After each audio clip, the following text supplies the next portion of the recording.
Hello student, आज हम देखेंगे एनसीईआरटी फिजिक्स क्लास 12th का और इसमें हम देखेंगे कुछ डेरिवेशन। ये है हमारा chapter number 2, electrostatic potential and capacitance. तो देखिए हम इसमें एक फर्स्ट डेरिवेशन है इसको देखने वाले हैं। और ये डेरिवेशन क्या है हमारा, electric potential due to a point charge. एक पॉइंट चार्ज हमें गिवन है, उसके आसपास किसी डिस्टेंस पर हमें पोटेंशियल फाइंड करना है कि कितना होगा। तो देखिए इसके लिए हमें क्या करना है, हमने मान लिया consider a positive point charge q. एक पॉजिटिव चार्ज हमने मान लिया है कि एक पॉजिटिव चार्ज क्यू है, placed at the origin O, जो कहाँ रखा हुआ है, ओरिजिन ओ पर रखा हुआ है। कैलकुलेट इट्स इलेक्ट्रिक पोटेंशियल, इसका इलेक्ट्रिक पोटेंशियल हमें फाइंड करना है कहाँ पर, at a distance P distance पर फाइंड करना है, at distance r from it. और इससे इसकी कितनी डिस्टेंस है, पी की कितनी डिस्टेंस है, आर डिस्टेंस है। तो चलिए इसको हम ड्रॉ कर लेते हैं, इसका डायग्राम ड्रॉ करते हैं और फिर इसको सोल्व करते हैं। तो देखिए यहाँ पर सपोज करिए ये हमारा पॉजिटिव चार्ज है Q, ये हमारा पॉजिटिव चार्ज Q है और ये O पर है। यहाँ पर ये O ओरिजिन पर है, हमने मान लिया ओरिजिन पर है। और यहाँ से क्या है, P एक हमारा पॉइंट है P, इस P से O से P तक की जो डिस्टेंस है हमारी वो R है। यहाँ पर एक हमारा कोई पॉइंट है P और यहाँ पर हमें क्या फाइंड आउट करना है, यहाँ हमें फाइंड करना है कि इलेक्ट्रिक पोटेंशियल इस चार्ज की वजह से यहाँ पर कितना होगा। तो चलिए इसको सोल्व करते हैं, देखते हैं किस तरह से इसको सोल्व करना है।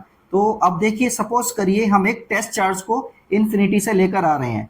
इन्फिनिटी मतलब जहाँ पर पोटेंशियल जीरो होता है, इन्फिनिटी पर हम पोटेंशियल को क्या मानते हैं, जीरो मानते हैं। वहाँ से हम एक टेस्ट चार्ज को लेकर आ रहे हैं और टेस्ट चार्ज को इस तरह से लाकर हमने यहाँ पर रख दिया है। यहाँ क्या है, सपोज करिए ये ए पॉइंट है हमारा, यहाँ पर हमने टेस्ट चार्ज को रख दिया है। तो देखिए क्या होगा अब यहाँ पर, और सपोज करिए ये डिस्टेंस इस ओ से एक्स है। कितनी डिस्टेंस है, एक्स डिस्टेंस है। ओ से एक्स डिस्टेंस पर हमने क्या किया, एक अपने चार्ज को, टेस्ट चार्ज को लाकर रख दिया है। तो देखिए यहाँ पर एक इस पर एक जो है एक रिपल्सिव फोर्स एफ जो है अप्लाई होगा, वो फोर्स होगा इसके दूर, मतलब इस डायरेक्शन में होगा। तो चलिए इसको पहले कैलकुलेट करते हैं, फिर आगे देखते हैं क्या होगा।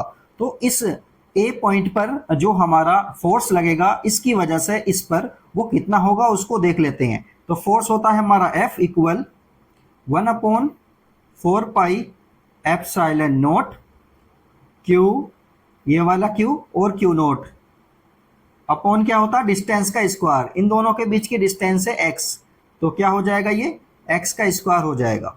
तो चलिए ये हो गया हमारा। इसके बाद अब हम क्या करते हैं, इस टेस्ट चार्ज को थोड़ा सा अंदर लेकर आते हैं। सपोज करिए मैं यहाँ पर इसको लाता हूँ और ये पॉइंट है हमारा B, ये B पॉइंट है हमारा और इसकी इससे डिस्टेंस है हमारी, सपोज करिए dx डिस्टेंस है और मैं इस डायरेक्शन में इसको यहाँ से लाकर यहाँ रखना चाहता हूँ। तो अब देखिए इस पर यहाँ से लेकर यहाँ लेकर जाने में इस पर हमें एक वर्क डन करना होगा। वो वर्क डन हमारा कितना होगा, देखिए छोटी सी डिस्टेंस को ट्रेवल कर रहे हैं तो वर्क डन भी कितना होगा, छोटा सा वर्क डन होगा। वो वर्क डन मैंने मान लिया dw है। कितना है, dw, d क्यों माना हमने, छोटा सा वर्क डन है इसलिए dw मान लिया है। वो dw कितना होता है, अब देखिए ये जो वर्क डन होता है उसका फॉर्मूला क्या होता है, फोर्स इंटू डिस्प्लेसमेंट या फोर्स इंटू डिस्टेंस भी बोल सकते हैं। तो ये कितना हो जाएगा, F vector into dx vector. अब देखिए डॉट प्रोडक्ट है, डॉट प्रोडक्ट में क्या आता है, कोस आता है। तो F dx कोस थीटा। अब थीटा कितना होगा, एंगल देखते हैं। देखिए एंगल क्या होगा, फोर्स हमारा इस डायरेक्शन में लग रहा है और हम इसके अपोजिट डायरेक्शन में जा रहे हैं, तो कितना होगा एंगल, 180 डिग्री होगा। अब कोस 180 की वैल्यू कितनी होती है, कोस 180 की वैल्यू होती है माइनस। तो ये हो जाएगा F माइनस एफ dx, ये आ गया हमारा dw, मतलब A से B पर लेकर जाने में। अब हम क्या करेंगे, हम total work done find out करेंगे किसी टेस्ट चार्ज को इन्फिनिटी से लेकर P पॉइंट पर लाकर रखने में। और P पॉइंट कितनी दूर है, R डिस्टेंस पर है। किसी टेस्ट चार्ज को इन्फिनिटी से लाकर P पॉइंट पर रखने में कितना वर्क डन करना होगा, हम उसको देखते हैं। तो टोटल वर्क डन हो जाएगा हमारा, टोटल वर्क डन। तो चलिए टोटल वर्क डन हम देखते हैं। टोटल वर्क डन हो जाएगा हमारा W इक्वल, और इसका क्या करेंगे हम, इंटीग्रेशन कर देंगे। डी डब्ल्यू, और कहाँ से कहाँ तक होगा, इन्फिनिटी से लेके कहाँ तक होगा, इन्फिनिटी से लेके होगा ये आर तक। और डी डब्ल्यू की वैल्यू को हम पुट करने जा रहे हैं, और डी डब्ल्यू की वैल्यू कितनी है हमारी, एफ डी एक्स, और ये माइनस में थी, माइनस ये इन्फिनिटी से लेके आर तक ये रहा। चलिए अब हम एफ की वैल्यू को पुट करेंगे इसमें, माइनस के साइन को बाहर ले लेते हैं। एफ की वैल्यू हमारी कितनी है, ये रही एफ की value 1/4 pi epsilon not, 1/4 pi epsilon naught q naught upon x square into D x. ये वाली वैल्यू हमने पुट कर दी है। अब देखिए इसमें हम सबको बाहर लेकर आएंगे, किसके रेस्पेक्ट में इंटीग्रेशन होना है, डी एक्स के रेस्पेक्ट में इंटीग्रेशन होना है, तो एक्स वाली टर्म को अंदर रहने देंगे, बाकी सबको हम बाहर ले आएंगे। और उसकी लिमिट थी हमारी इन्फिनिटी से आर तक, तो ये हमने लिमिट भी पुट कर रखी है, तो सबको हम बाहर लेकर आ रहे हैं।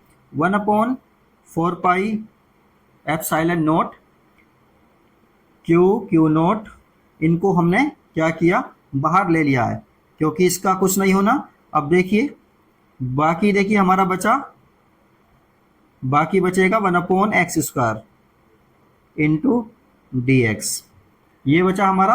अब देखिए इसका इंटीग्रेशन किस तरह से करेंगे, एक्स स्क्वायर है तो एक्स स्क्वायर को जब ऊपर लेकर जाएंगे तो ये टर्म हो जाएगी हमारी, इसको हम इस तरह से लिख लेते हैं, Q naught upon 4 pi epsilon not, ये हो जाएगा इन्फिनिटी से लेके आर तक। और देखिए जब ये वाला एक्स स्क्वायर ऊपर जाएगा तो इसकी वैल्यू हो जाएगी -2, पावर होगी इसकी -2।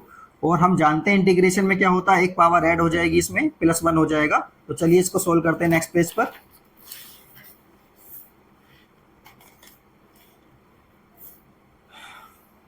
तो ये होगा हमारा Q naught upon 4 pi epsilon not, और ये बचेगी देखिए हमारी इंटीग्रेशन जब हम इसका करेंगे तो ये हो जाएगा -2 + 1, पावर ऐसे हो जाएगी -2 + 1। और ये कहाँ से कहाँ तक है, इन्फिनिटी से लेके आर तक है, तो ये हमने लिख लिया है। इसको देखेंगे और आगे, Q naught upon 4 pi epsilon not, देखिए ये कितना हो जाएगा, एक्स की पावर हो जाएगा -1 और यहाँ पर -1 इन्फिनिटी और ये आर। ठीक है, अब देखिए मैं एक काम करता हूँ, ये वाले माइनस को भी मैं इधर लेकर आ जाता हूँ, तो ये भी प्लस में आ जाएगा। ये हो गया Q naught upon 4 pi epsilon not, और इसको देखिए क्या लिखेंगे, 1/x, 1/x लिखा जा सकता है ये। और फाइनली देखिए क्यू नॉट आ गया 4 पाई एप्सिलॉन नॉट, तो 1/r।